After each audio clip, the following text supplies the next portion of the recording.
धर्म स्थापना के मार्ग पर आगे बढ़िए वासुदेव।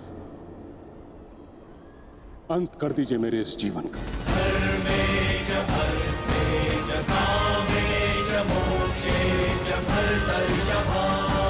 मैं स्वयं को आपको समर्पित करता हूं।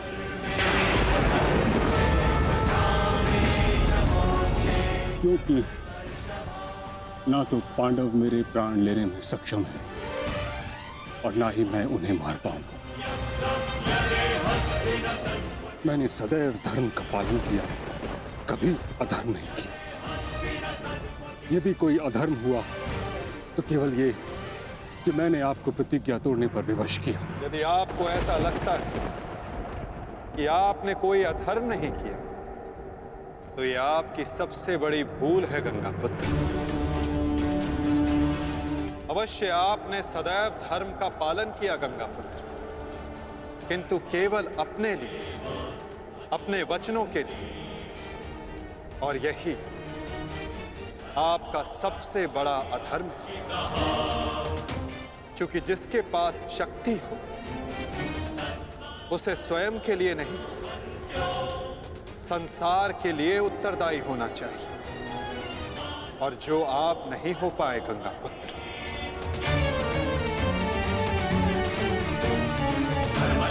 और आपका तथाकथित धर्म ही आपका अज्ञान, आपका सबसे बड़ा शत्रु और अधर्म बन गया। किंतु वासुदेव, मैंने तो सदैव वही किया जो मेरी अंतरात्मा ने कहा। तो क्या इस धर्म युद्ध में अधर्म के पक्ष से लड़ने की अनुमति भी आपको आपकी अंतरात्मा ने दी गंगापुत्र? भरी सभा में द्यूत में होते छल को देख मौन रहने की अनुमति क्या आपको आपकी अंतरात्मा ने दी थी गंगापुत्र? कुल वधू का वस्त्र हरण होते समय शस्त्र उठाने के लिए क्या आपको आपकी अंतरात्मा ने रोका था गंगापुत्र? हस्तिनापुर की सुरक्षा के लिए आपने इतिहास की सबसे भीषण प्रतिज्ञा ली गंगापुत्र, परंतु आप हस्तिनापुर का अर्थ ही अनुचित समझ बैठे। आपने सिंहासन को हस्तिनापुर समझ लिया। और देखिए, उसी भूल का, उसी अधर्म का परिणाम है ये महाविनाश गंगापुत्र। आपने हस्तिनापुर के सिंहासन का त्याग नहीं, आपने संसार के प्रति अपने कर्तव्यों का त्याग किया था गंगापुत्र, और यही आपका सबसे बड़ा अधर्म था।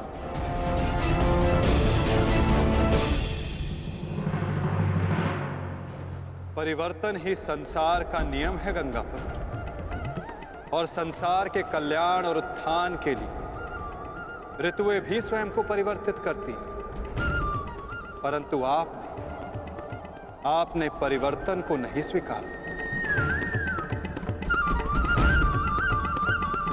जो स्थिर हो जाए वो मनुष्य नहीं, पाषाण है, और जो अपने विचार को कभी बदले नहीं वो मानवता का शमशान है गंगापुत्र।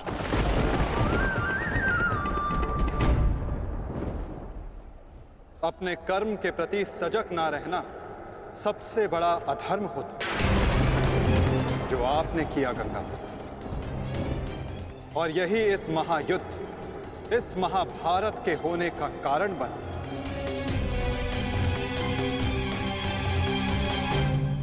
प्रभु, मेरा मार्गदर्शन कीजिए। आपका कर्तव्य यह है गंगापुत्र कि आप अपने शस्त्र को त्याग कर, अपने जीवन का बलिदान देकर इस अधर्म को रोकें।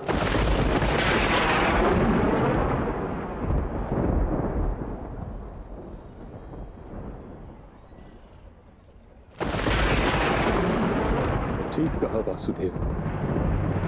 कदाचित मेरा अंत ही इस समस्या का समाधान है। आज जबकि मुझे अपनी भूल का भान हो गया है, मैं अपना प्रारब्ध स्वीकार करने के लिए तैयार हूं।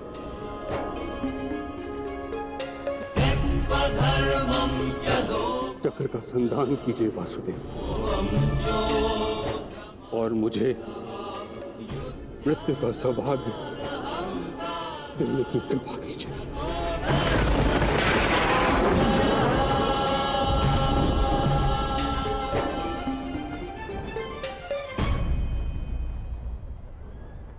ठीक है, यदि आपकी इच्छा ये मृत्यु पाने की है तो मैं अपनी प्रतिज्ञा को तोड़कर तुम्हें मुक्त करता हूं गंगा पुत्र।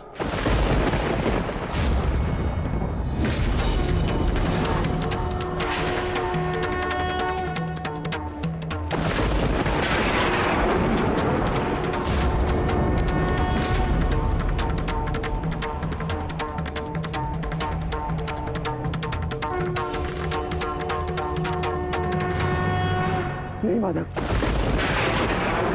आपने इस धर्म युद्ध का बीड़ा उठाया है, वचन तोड़कर उसे कलंकित मत कीजिए।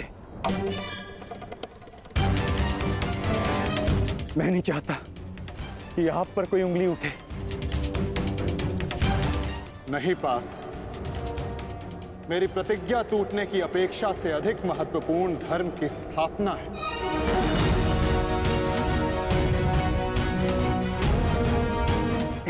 नहीं माधव, नहीं। आपने ही भारभृग को वीर गति दी है माधव, ताकि इस युद्ध से जुड़ी प्रतिज्ञाएं, वचन और प्रारब्ध भंग ना हो सके। तो क्या आप स्वयं इसे तोड़ देंगे?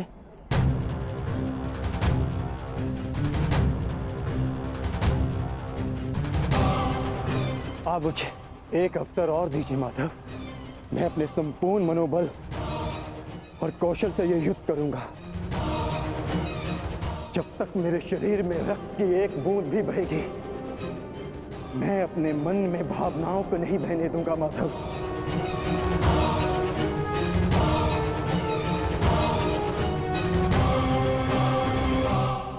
मैं पितामह का अंत करूंगा, अंत करूंगा, अंत करूंगा, अंत करूंगा।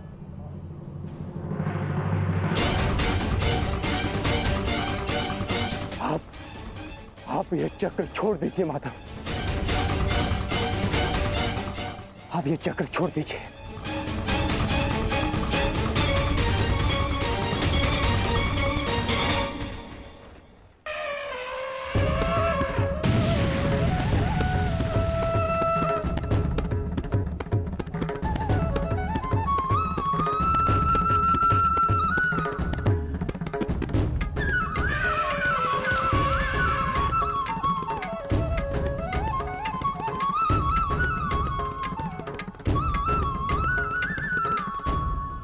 उठो पार्थ।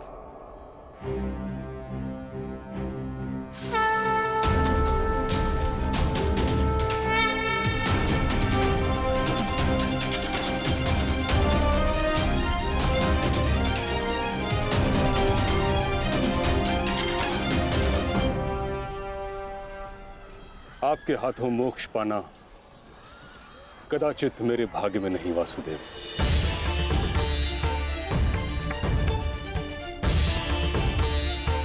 नहीं गंगा पुत्र, आपका वध करना मेरा प्रारब्ध ही नहीं था, अर्जुन का प्रारब्ध है।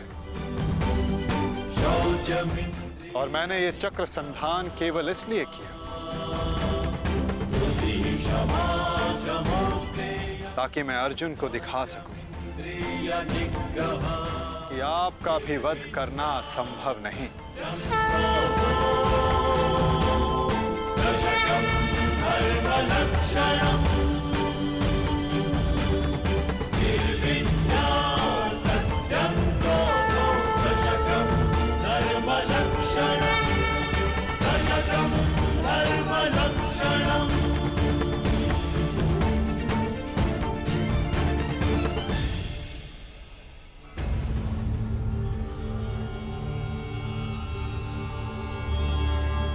आओ पार्थ।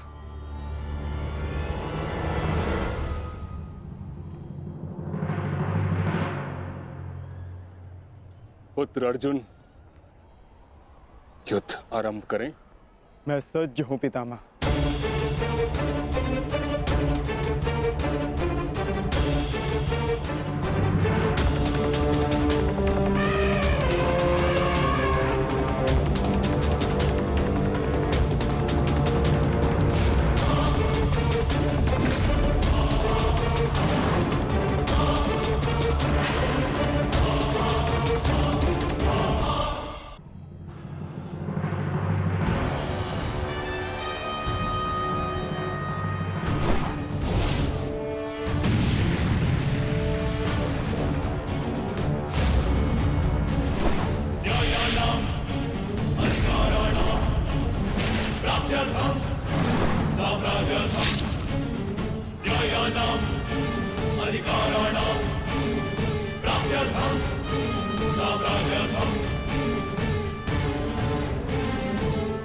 अद्भुत।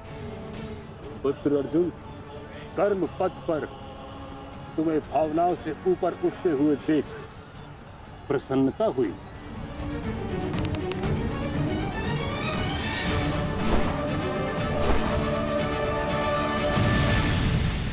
जब तक महामहिम के हाथ में शस्त्र हैं,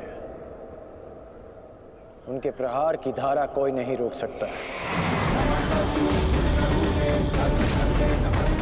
और ना ही उन्हें कोई निरस्त्र कर सकता है।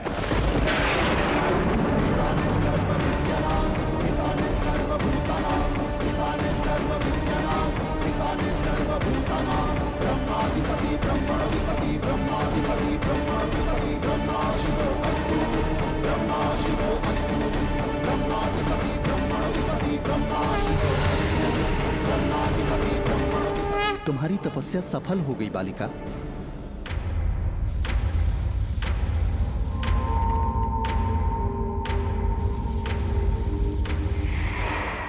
मांगो, क्या मांगना चाहती हो? गंगा पुत्र भीष्म का नाश। किंतु गंगा पुत्र का वध मेरे वश में भी नहीं है शिखंडिनी। परंतु अपने जीवन का अंत तो मेरे वश में है ना। 2 बार मैं अपना जीवन त्याग कर चुकी हूं। इस बार भी मैं फिर जन्म लूंगी और अगले जन्म में भीष्म का अंत करने आऊंगी।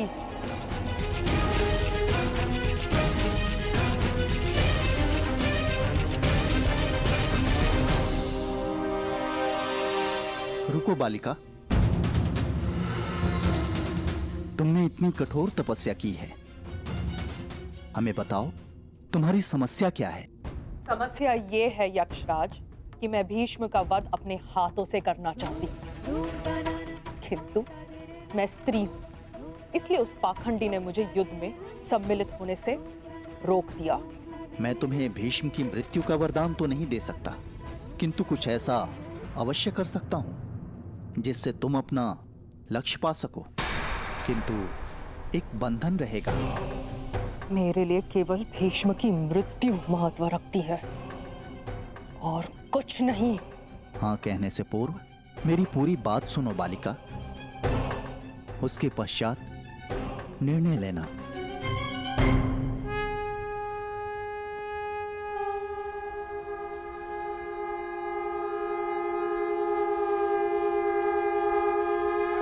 पुत्र अर्जुन, आज तुम कुशलता पूर्वक लड़े, परंतु मेरे वध के लिए यह पर्याप्त नहीं।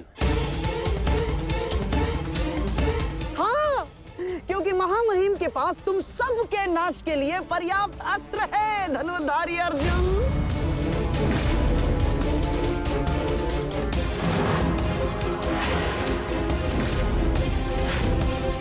शीघ्र तुम सब इस संसार का त्याग करोगे और आप वासुदेव, आप तो इन सब के मार्गदर्शक है ना, तो बताइए आपके पास महामहिम के कौशल का कोई तोड़ है?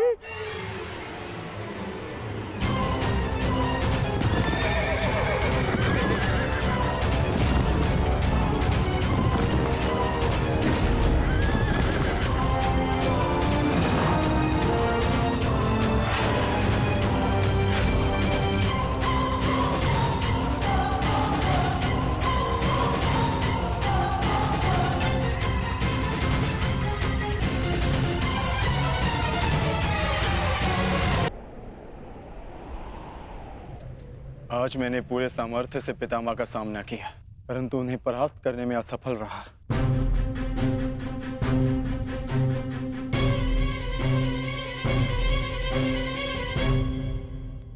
हर योद्धा के उत्तर के लिए कोई ना कोई और योद्धा होता है।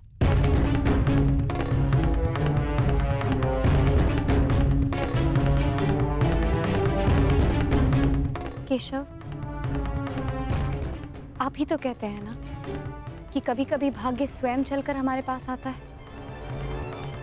किंतु शिखंडिनी अब तक क्यों नहीं आई? उसे इतना समय क्यों लग रहा है केशव?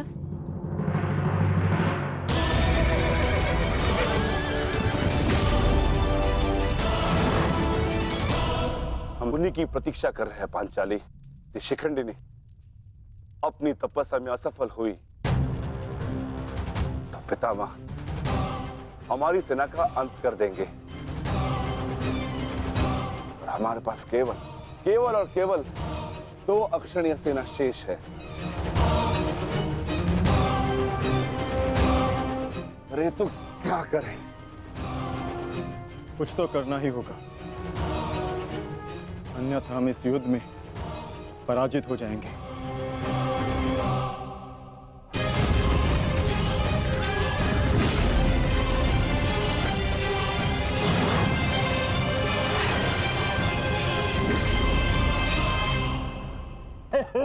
विजय हमारी हुई आज फिर से।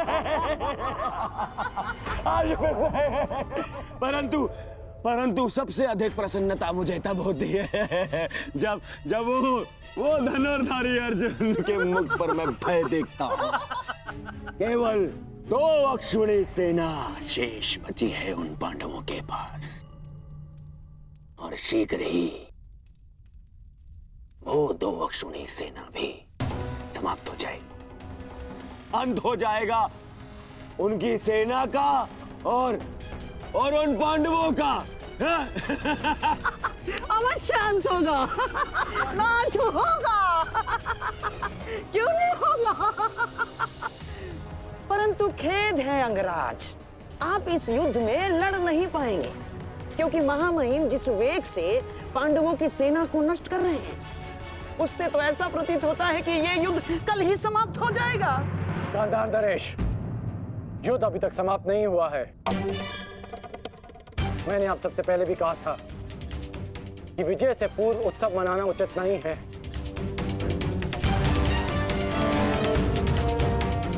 हो सकता है कि कल पांडवों को महामहिम के प्रहार की ढाल मिल जाए।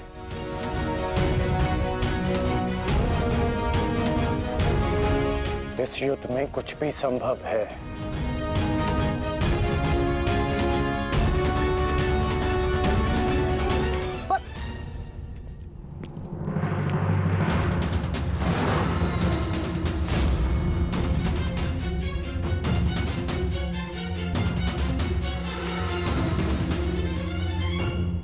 कौन हो तुम? मैं इस युद्ध का अंत हूं। मैं भीष्म की मृत्यु हूं। देवी शिखंडिनी,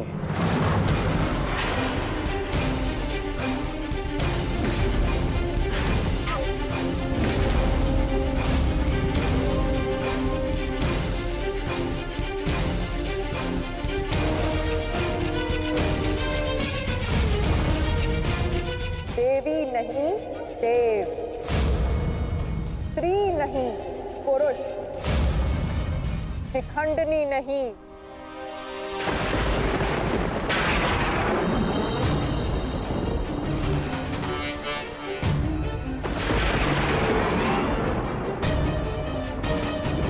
शिखंडी।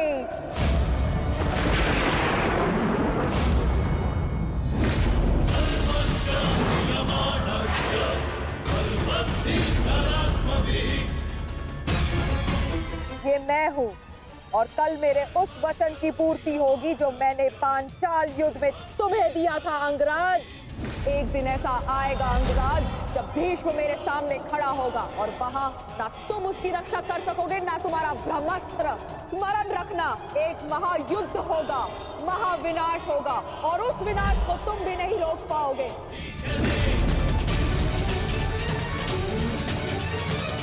बधाई हो, कल से तुम इस युद्ध में प्रवेश करोगे। कल कुरुक्षेत्र एक योद्धा को विदा करेगा और दूसरे योद्धा का स्वागत।